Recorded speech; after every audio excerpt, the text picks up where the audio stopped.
My Denmark. My Greenland. My Snowdune.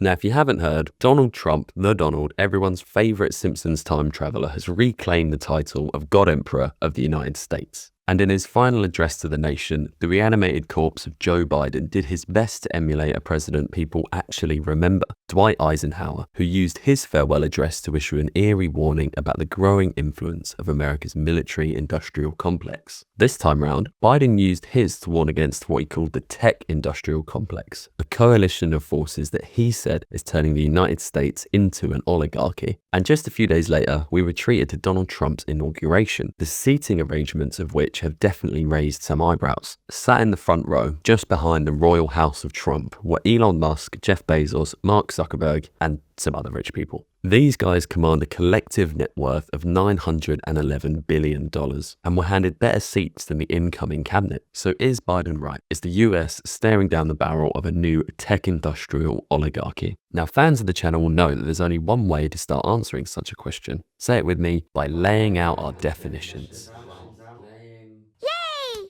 So what is an oligarchy? Well, it's an old concept. It comes from the ancient Greek word oligarchia, which literally translated means rule by the few. But that could refer to monarchies, aristocracies. It's not very specific. And ever since Aristotle and Plato sat down to think their juicy thoughts, oligarchy has, in practice, been used to refer to systems of government that are ruled by the rich. So it's best to think of an oligarchy as a form of government where power is bestowed upon a small group of ultra-wealthy elites. And these individuals, the oligarchs, are drawn into politics for a single purpose: to destroy the world of men. To enhance and protect their own wealth. Political scientist Jeffrey Winters uses the term wealth defense, and it's this obsessive desire to protect their own status that really makes an oligarch, because it encourages them to involve themselves in politics, to deploy their wealth in a way that influences and shapes political decision making. They might want to prevent certain regulations coming in, for example, or redistributive policies getting passed. And an oligarch is an individual who leverages their wealth in various ways to achieve those sorts of goals. It's become a bit of a cliche, but Russia is the quintessential case study of an oligarchy, because Russia's political system is dominated by Vladimir Putin and a network of uber-rich businessmen who control much of the Russian economy. Some of these oligarchs, like Roman Abramovich, whose blood money is the only reason I have to suffer through the knowledge that Chelsea Football Club exists, made their billions following the collapse of the USSR by cutting dodgy deals with Soviet officials to acquire massive state assets like gas fields and mineral rights at a hugely discounted price. Others were raised up by Putin himself. People like Arkady Rottenberg, Putin's childhood friend and judo instructor, who just happened to find himself the head of a state-owned vodka empire controlling 30% of the Russian market. Either way, what matters is that both sets of oligarchs depend on Putin, because whatever wealth they have, whatever power they have, can easily be taken away should they displease the Russian president. Putin made this clear at the very start of his presidency, with that most famous of Russian pastimes, a purge. He used his KGB connections, together with the power of the Russian state, to bend Russia's oligarchs to his will. Many had helped his predecessor, Boris Yeltsin, to get re-elected, so he imprisoned them, or chased them into exile with trumped-up legal charges. Some, like Boris Berezovsky, died in mysterious circumstances, but all were used to set an example, to illustrate what happens when you cross Big Daddy Vlad. So what you have in Russia is a class of billionaires who owe their wealth to Putin, but ownership of their assets, be it a Russian bank or gas export licenses, is kind of like a Game of Thrones lordship. It comes with immense wealth and power, but you are ultimately beholden to the king, which in Russia means Vladimir Putin. And if you displease him, well, you'd best hope your cholesterol's low and there are no open windows nearby. That's how Russia's oligarchy works. It's a mafia state that works to enrich the oligarchs loyal to it, but above all, the oligarch at its head. Because obviously, Putin is the president, but he's also the chief oligarch. He's rumored to be worth around $200 billion, making him by far the richest Russian in recent history. And that's all wealth that he has accrued thanks to his position at the head of a political system that exists only to make him and his cronies richer and more powerful than they already are. So when people talk about the United States becoming an oligarchy, they're mostly talking about it becoming more like Russia. But on this channel, we love nuance, almost as much as we love new subscribers, and YouTube channels that offer cutting political analysis that mainstream news outlets can only dream of. Bearing all this in mind, it's worth pointing out that Putin's godfather-like system is only one kind of oligarchy. Jeffrey Winters would call it a sultanistic oligarchy because each oligarch controls only what the head oligarch, the sultan, allows them to. But there are others, and you can make a pretty good case that the United States is and has been a gentler form of oligarchy for decades now. Because unless you're the political editor of a major British news channel, being paid hundreds of thousands of pounds every year in exchange for GCSE level political analysis, you probably won't be surprised by the suggestion that wealth, power, and political influence go hand in hand. It's almost common sense. Everybody knows that billionaires and multinational corporations use their resources to influence government policy. And in the West, we have entire industries that exist to carry out exactly the kind of wealth defense we spoke about earlier. It's just done in a more official, managerial kind of way, with lobbying groups, wealth management firms, and lawyers taking the place of militias, KGB agents, and corrupt judges. You could even argue that that system is better for the oligarchs. Russian oligarchs in particular have spent decades squirreling their wealth away in Western countries, partly to corrupt democratic society, but also because these systems are more stable and procedural than exposing yourself to the mood swings of a narcissistic megalomaniac. I'm not tired!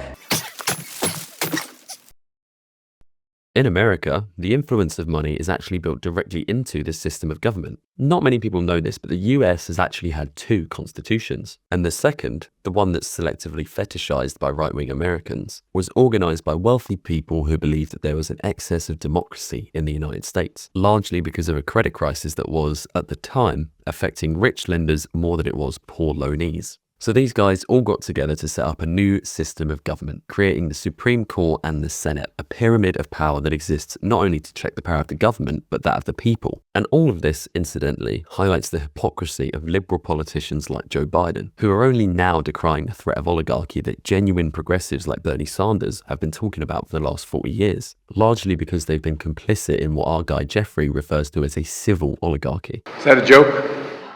But enough distractions. What about Trump? Well, someone better call the nuance police.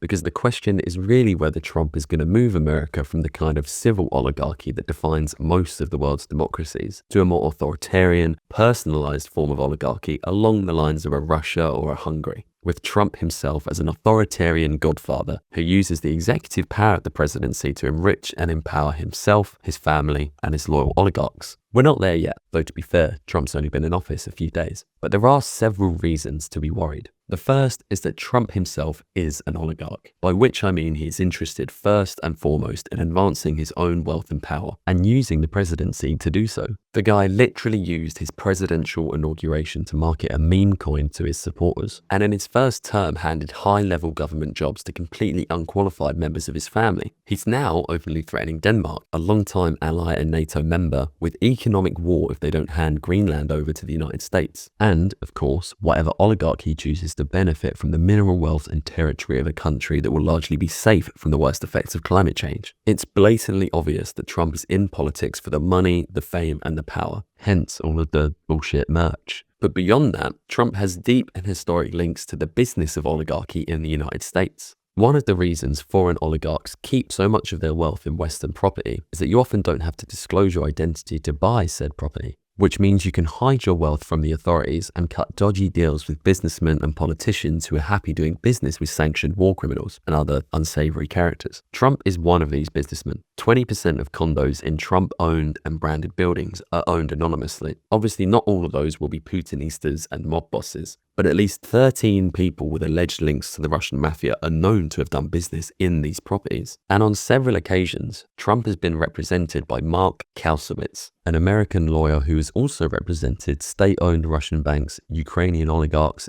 and the American businessmen accused of operating on their behalf, which isn't a great look. Neither is the fact that during his first presidency, Trump continued to sell luxury apartments to anonymous buyers. Again, we can never know who these investors were. Perhaps they were upstanding millionaires who made their money in legitimate ways, like refusing to pay their contractors. But if they were buying these properties as a kind of campaign contribution, or to thank Trump for, I don't know, reducing the marginal tax rate on billionaires to the lowest level since the 1920s, we'd have literally no way of knowing. And the same is true of Trump's meme coin. It seems like a gimmick, but it has the power to facilitate corruption on a massive scale because it's a completely untraceable digital asset, and literally anyone can slip Trump money by buying some Trump coin or some Melania coin and thus inflating the price of Trump's own holdings. Equally important is the fact that income inequality is at an all-time high. 10 years ago, you needed about 50 oligarchs to equal the total wealth of the bottom half of the United States. Today, you only need 2 people, Jeff Bezos and Elon Musk, who together command more wealth than 165 million Americans combined. And even if you think you should be allowed to benefit that much of other people's labor, that disparity in wealth is a problem, because in 2010, the US Supreme Court ruled that the expression of money in politics was essentially a free speech issue,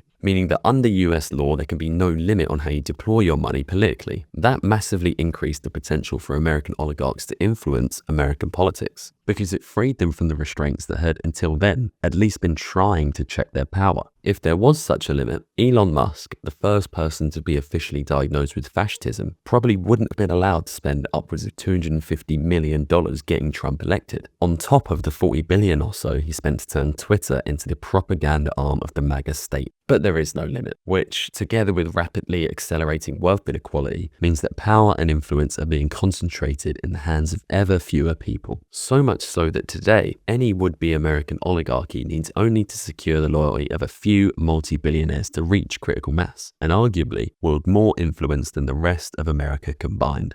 Yeah, we are absolutely cooked, chat. GG. The third reason to be wary is that Trump is an obviously transactional president and gladly uses his power to reward those loyal to him. Elon Musk is the obvious example. Having volunteered his services as Trump's chief propagandist, Musk has been duly rewarded, earning himself a comfy seat on Trump's lap and even a position at the head of the new government department. Sam Altman, the head of OpenAI, is another example. He's always been pretty anti-Trump, describing him as a terrible and unacceptable threat to America. But on the day that Trump announced plans to facilitate a major $500 billion investment in the AI industry, with OpenAI set to be among the main beneficiaries, Altman had a change of heart and posted a fawning tweet praising the dear leader's incredible plans for America. What is that actually happened? Of course it happened. I think this is a reflection of how, like, just... Oh my God.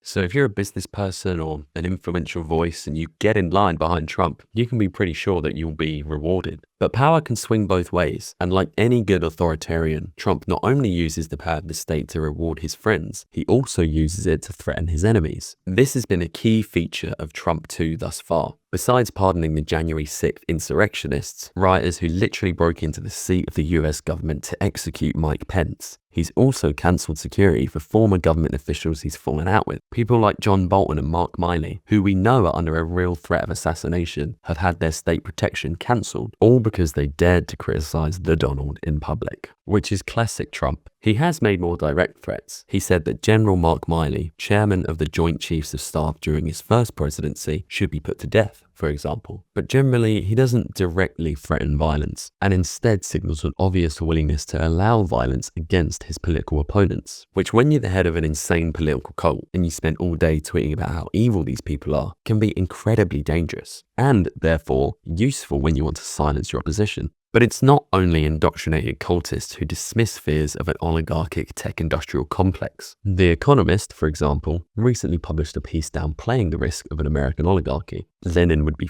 fuming. They pointed out that even if Bezos, Zuckerberg, and Musk are full converts to the MAGA cult, the total economic output of their companies accounts for only around 1.8% of America's GDP. That, they argue, gives them much less power than oligarchs in Russia, where just 12 men employ almost a fifth of all workers and account for 2/3 of Russia's economic output. Which is true, and it is incredibly hard for a small group of individuals to dominate an economy as huge and dynamic as that of the USA. But the world is changing, and these tech-broligarchs aren't just wealthy, they're incredibly influential in their own right, because they lead companies that wield a ridiculous amount of socio-political power. Besides being the largest logistics company on the planet, for example, Amazon is the world's leading provider of cloud infrastructure, infrastructure, the foundation on which today's world economy is built. And on the other side of things, Musk and Zuckerberg own social media platforms with a combined 4 billion users. That gives them literally unparalleled control over the information ecosystem in many of the world's democracies. And if you don't think that matters, just look at what Musk has done to Twitter. In a very short space of time, he's taken a notoriously left-wing social media platform and transformed it into the leading propaganda arm of the MAGA cult. Now that Trump is in government and Musk is sort of maybe in government, X is effectively US state media, and it's fast becoming a tool of information warfare that can be readily directed at the MAGA movement's political enemies. It's also worth pointing out that Trump is trying to use the TikTok ban to get TikTok, which has another billion or so users, into loyal American hands, and that America's AI firms, with whatever dystopian future they no doubt have in mind for us, have all lined up behind the Donald. Now, it's a big if, but if he can keep this coalition together, who knows what America could look like in a few years' time. It's a genuinely dangerous moment for the United States and, by extension, the world that faces the looming prospect of far-right electoral victories in Europe and beyond. Victories that could empower a global conservative movement of sycophants and fascists, all lining up to kiss the ring of the world's most foremost kleptocrat, the President of the United States.